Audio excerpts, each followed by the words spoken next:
It was the best of times, it was the worst of times, Dickens said. That could be Dallas, Texas, in this very time. In Dallas, we have tremendous wealth and tremendous poverty at the same time. And race has a big factor in how that plays out. How do we begin to close those gaps? Byron Sanders of Big Thought will be with us, and he'll be helping share his insights into that on Good God. Stay tuned.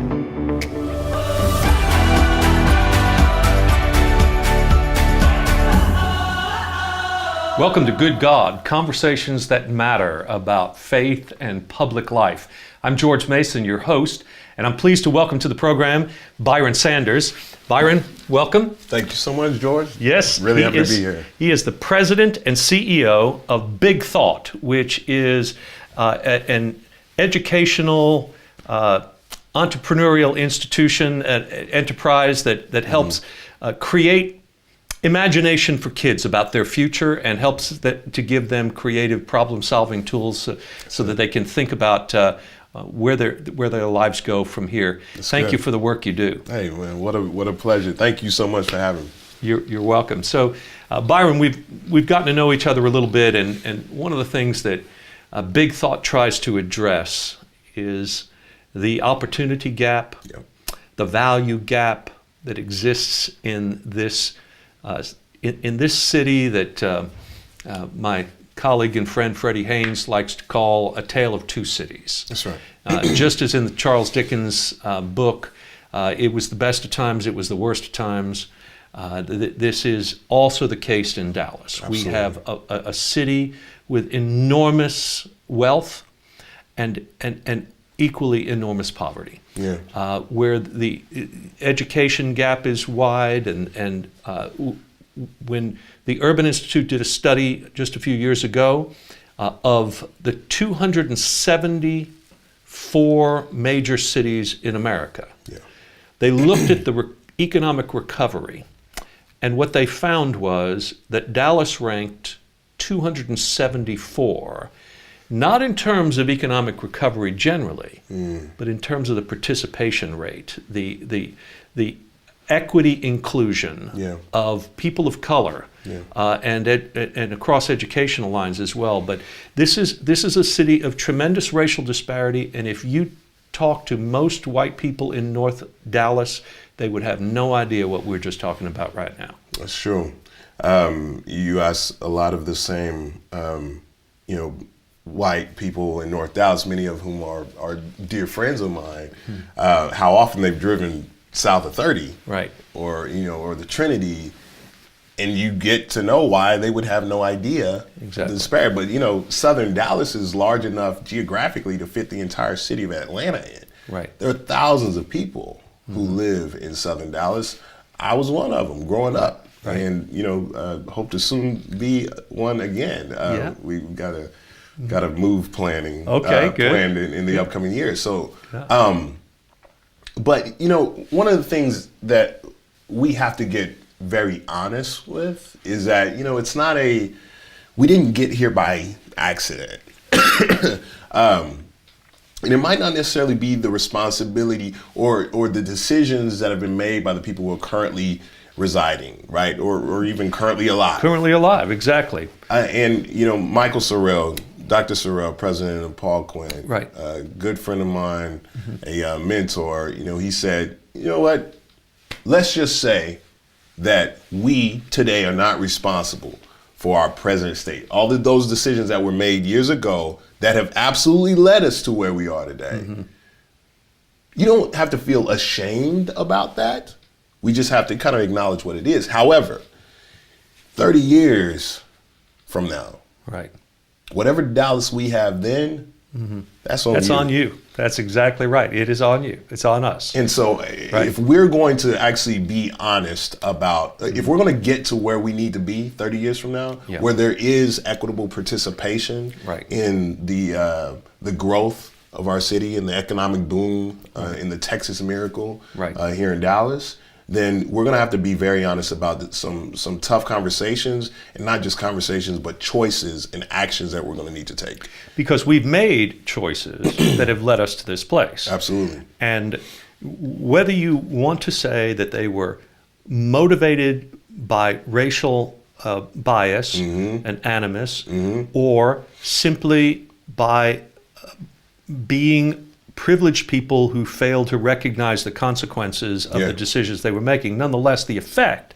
has been to drive racial divides in this city. Yeah. And for people who are scratching their heads right now, I think we can just say that there are several things that we can point to. For example, I mean, redlining in neighborhoods created the possibility for people who are white and middle class to grow by being able to get home loans and to build equity in their homes and to have generational wealth created, and that was denied to people of color who were in neighborhoods that were redlined off from banking and from home loans. Yeah. When we decided where the roads would go, the highway system divided neighborhoods and created broke access of neighborhoods of color from public services and those sorts of things. When the schools desegregated, white flight led people out of the city and into suburban schools, leaving what is today still 95% non-white Dallas Independent School District, which, you know, it is not wicked on its face. It simply means that we have taken out a historic legacy of education and success from these schools, and then said, perform anyway. Right. And so we have one thing after another. We could go on and on about this that has happened to get us to this point. That's right. Right? That's right. But having an honest conversation about that and recognizing that that is so is the first step to being able to do something about it. Yeah. And what needs to be done? Where do we contribute to the future? Well, the first thing that I think we have to do is actually put real numbers to the disparity. Right. Because I think sometimes it's conceptual and people don't understand how large the gap is. Yeah, yeah. I think that people also feel that as though things are getting better. You know, the beauty of I guess the triumph of the 1950s and 60s civil rights movement here in America was that, you know, we were able to knock down these really glaring infractions against justice. Right. You know, if there's a whites only sign, that's bad. That should come down. Right. Or you're telling me I can't eat here, that's bad. Right. I got to go to a colored school. That's exactly. Bad. Yeah. Okay. Okay. So I can sit where I want on a bus now. I can walk into any building theoretically. Right. You know. What do you people want? What else can we do for you? We took away all the boundaries. Now it's everything's equal. So come on, let's do it. Well, the reality though is because we didn't address structural issues, because we didn't address access, as opposed to just allowance into a place. Good. Because we didn't address being included and actively welcomed in. Then we have what we have. And in Dallas, these are the statistics in Dallas. In 1980, the average income for a black household was about $40,000. $40,000. In 2016, you want to know what that is? And this is not an inflation adjusted number. Actual number. Actual number in 2016, it's just over $30,000. So it's declined by $10,000 during a period of time that I would guess typical white household. Correct. Come on. Yes. What is it? Do we know? So the white household is about $70,000 median income. All right. So the increase has been significant in the white community and in the back. And I know that in Dallas, for example, a black man earns 54 cents on the dollar to a white man in terms of income. Correct. Now, how can that be a just system? Exactly. And why do you see the exact same thing that happens with our Latino community? Right. In the Latino community, that was actually about 40,000, and they've seen about a $10,000 decrease in income per household as well over that same period of time. Right. While we've seen a tremendous growth in the population of Latino neighbors here in the city of Dallas, right? So you look at that, and then you even look at even if you were looking at total net worth, like the total balance sheet. Right. This is one that punched me. This is the stat that punched me in the gut. It's well over $130,000. I think the number is actually closer to $150,000 total net worth for the median white household. Right, exactly. For the Hispanic household, median, it's a little over $5,000. Right. And for the black household, it's a little over $3,500. Right. Now we're talking about net worth now. Net worth. We're talking about all assets. Everything. Exactly right. And we're talking about $5,000 and $3,500 compared to $130, $150. Now, why does that matter?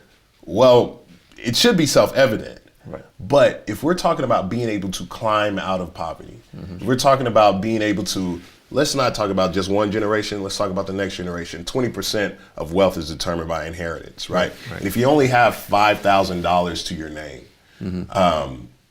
what are you passing on? Right. Typically not a lot.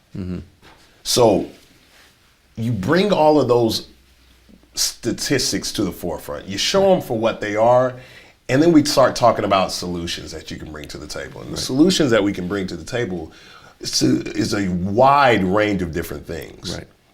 I'm in the education space, and I will acknowledge that there are things that we have to do to make, race conscious and income conscious decisions on how we're going to apply resources. Yes. Dallas ISD is actually taking a really big step here recently. They created an Office of Racial Equity. Right. Racial equity, the whole thought that you are being aware of and making decisions, policy, budget, based on the reality of where we are with racial equitably distributed access to true opportunity. Right. So if there's schools in Southern Dallas that don't have enough resources, put the resources there in order to not just say, okay, now it's all equal, but to account for the deficit that we're having to make up. Precisely, and that is actually part of the strategy of DISD now. Put the best teachers in the most challenging places, to pay them more. That's right. And principals as well, and to improve the facilities, the spirit of the school, and all those sorts of things. And we're seeing the change that takes place and outcomes as a result of that. I mean, it's not that much of a mystery. That's right. It's just that we've lacked the political will, and we've lacked the willingness to pay for it. Yeah.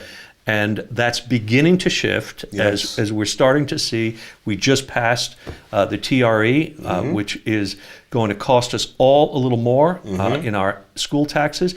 And we've decided finally that we think it's worth it. It is.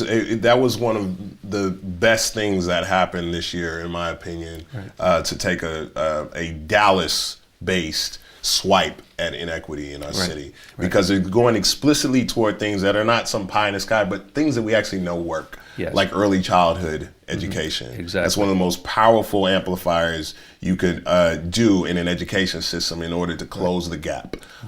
In things like also funding TEI, which is the system whereby we evaluate but also help continuously improve educators in our city, but also to your point, identify who the best are so that we can put them in the most challenging and we need to recruit them as well. Exactly. And that means we need the bottom pay raised much more. Absolutely. All right, so we need to pick this up after the break, but we're now on to solutions, and I think this is an exciting time for Dallas to be able to realize.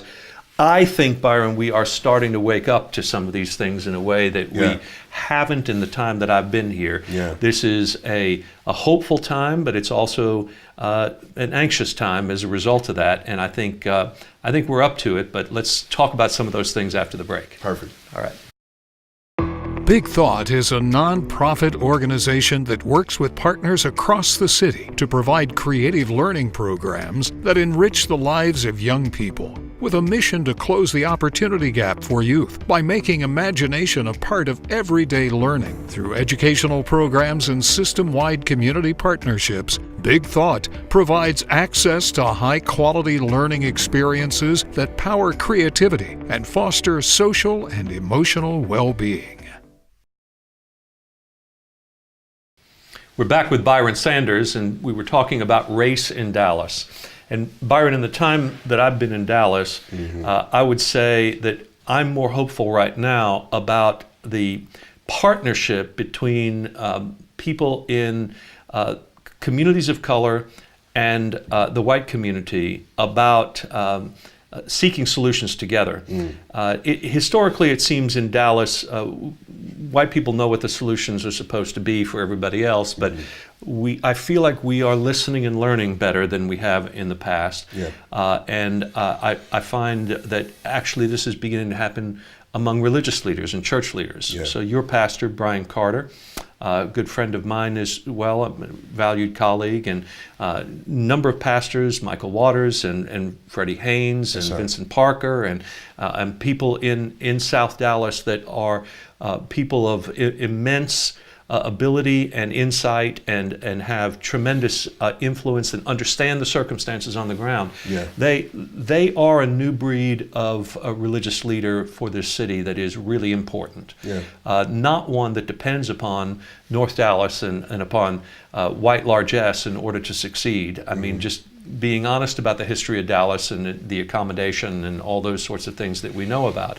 But I also think that that's a challenge for us to learn that those of us who have positions of influence in North Dallas, whether it's in the faith community or other areas, we are used to wanting to figure out quick fixes to things. And but we're learning that there are larger systemic issues that we have to pay attention to.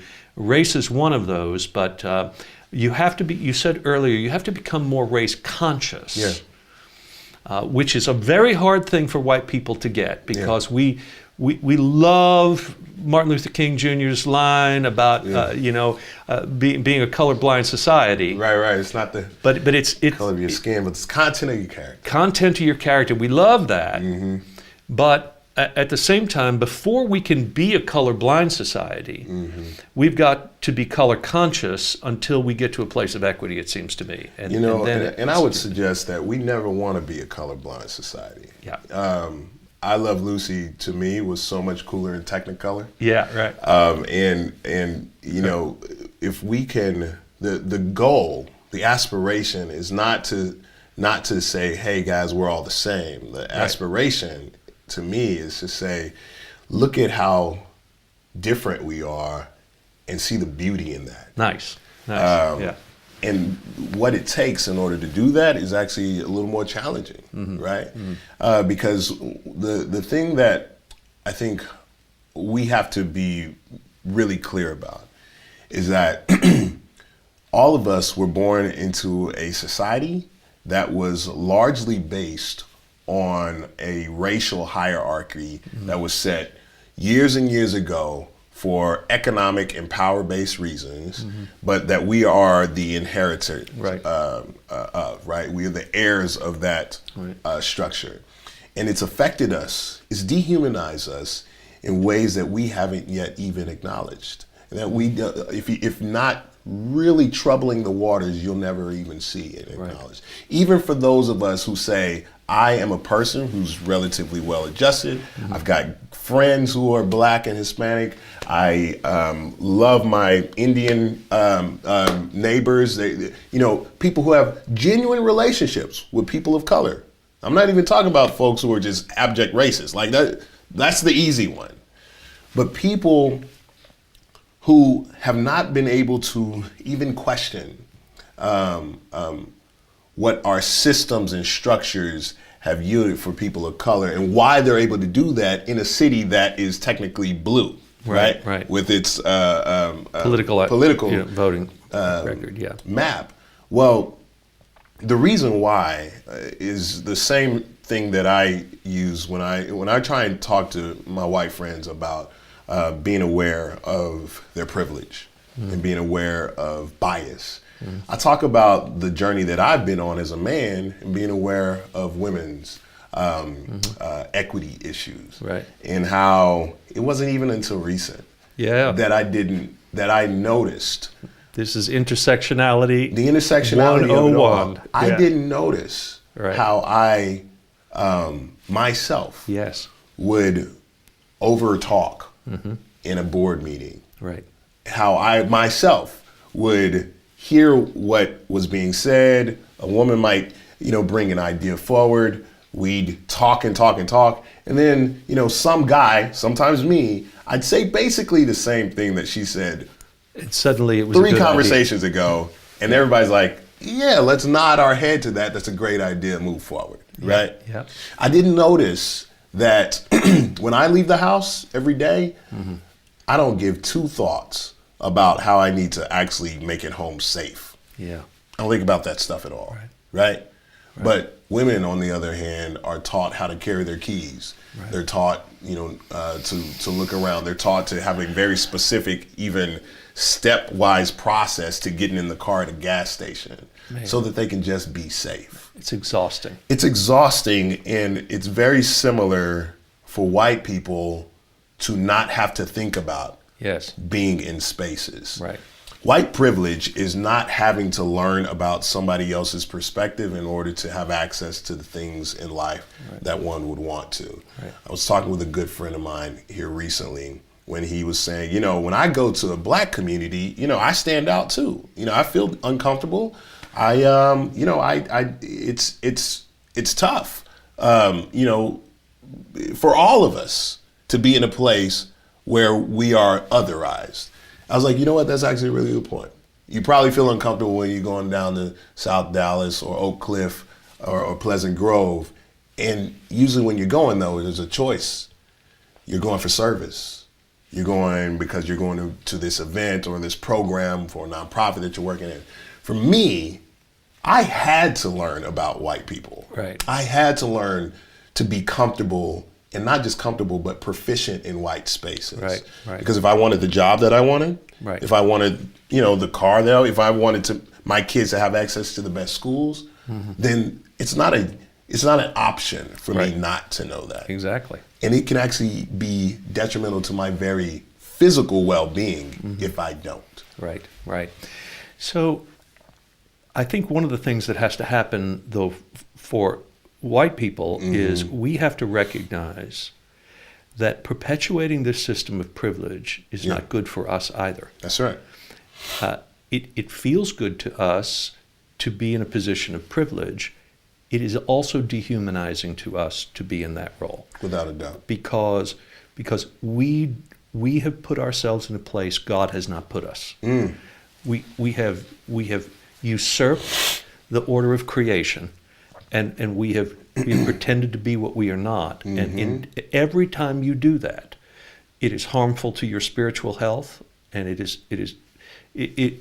makes you subject to judgment as well. That's absolutely right. So racism, whether intentional or unintentional, is a hierarchy of human value. absolutely. And that is unbiblical, right? I mean, we have tried to figure out how to base racial hierarchies on the Bible, and it has been one of the most ridiculous exercises in nonsense in the history of human beings. That it's not there. We only read things into it in order to justify our privileges. Yes, sir. And it's one of the great breakthroughs of more recent years that we've begun to read the Bible more from the underside, more from the margins, which is actually where it was written from. That's right. Which we think this is a novel interpretive approach to things. It's actually the way it was written. The children of Israel were slaves, for goodness sake. That's right. And the whole history of this is God trying to get the attention of humankind to say, I made you all from the same place and the same people. And that you are supposed to care for your neighbor and look at the person next to you and see the image my own image in that other person.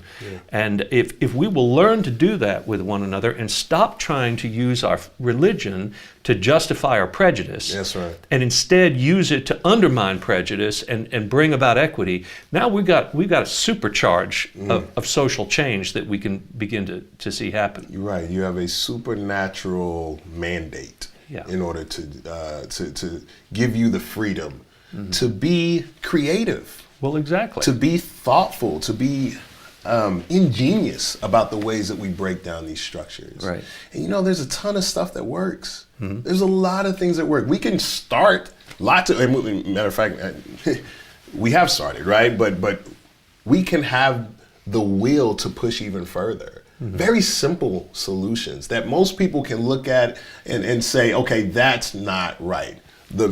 Start with the criminal justice system, right? The reality that 1 in 3 black baby boys born today will be incarcerated. Right.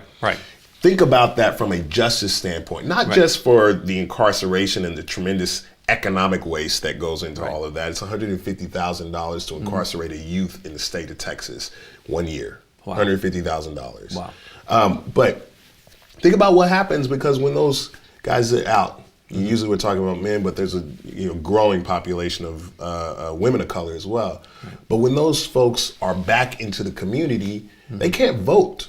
Right. Think about if 1/3 of a demographic in Florida now, maybe. Well, in Florida, how about that? Exactly. In Florida, because this is a thing. It doesn't take rocket science.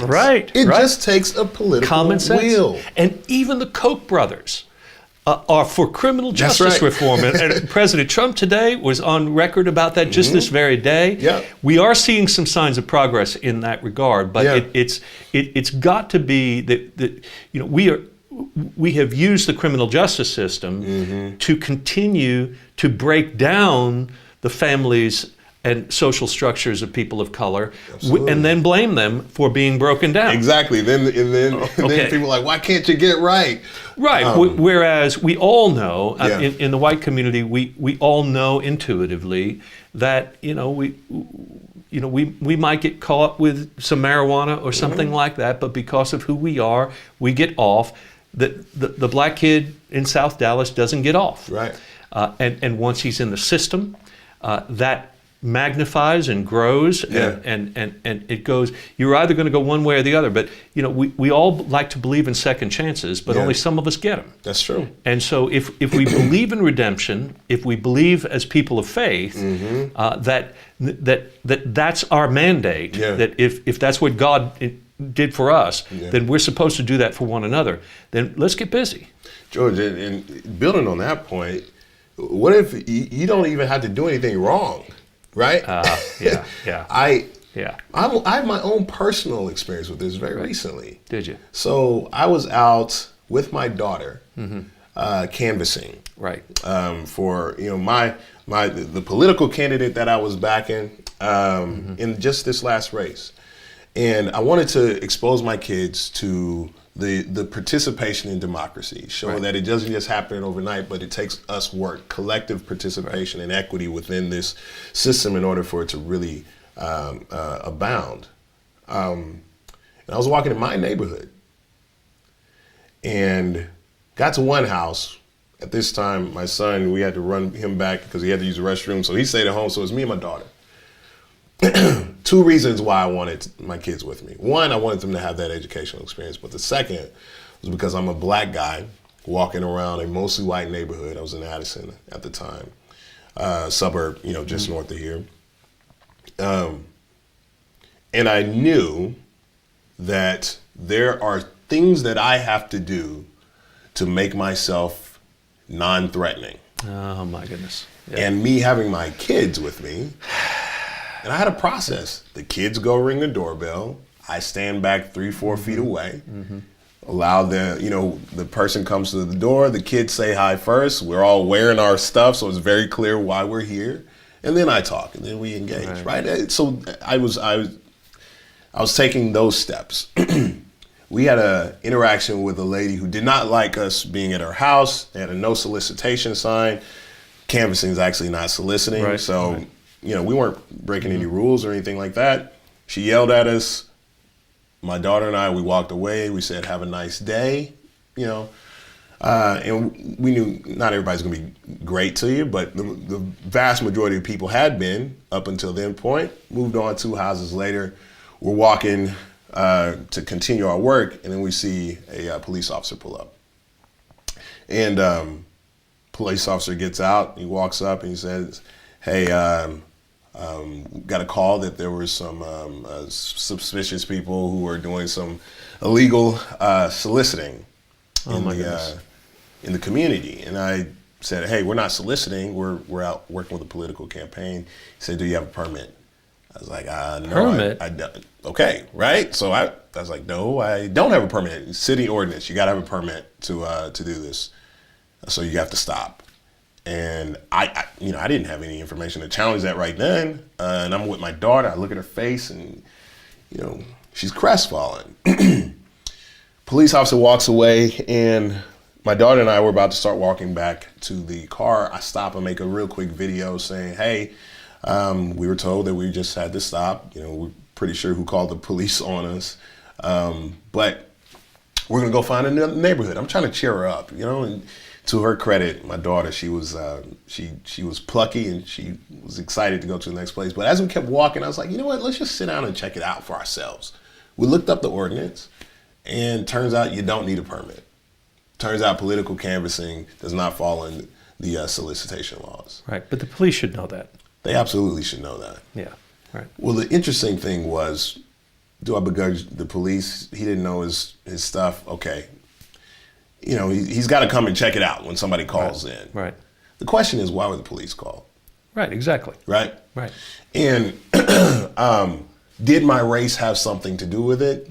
I don't know. But I can tell you there's a whole set of experiences where I've had the police called on me, right, or I've been tailed for doing things that a normal person should be able to do in this country. Driving while black, walking while black, working while black.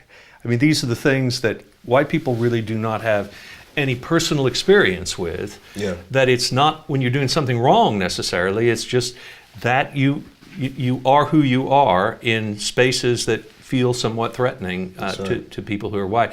We could go on. I can't believe we're out of time. Oh my God. It feels like we're just getting started. Byron, it is a pleasure to be in the city of Dallas with you and to know what you're up to and to be in good league with you as well. Let's keep working together for the common good. George, I'm looking forward to it, brother. Bless you, man. Thank you, Byron. Okay.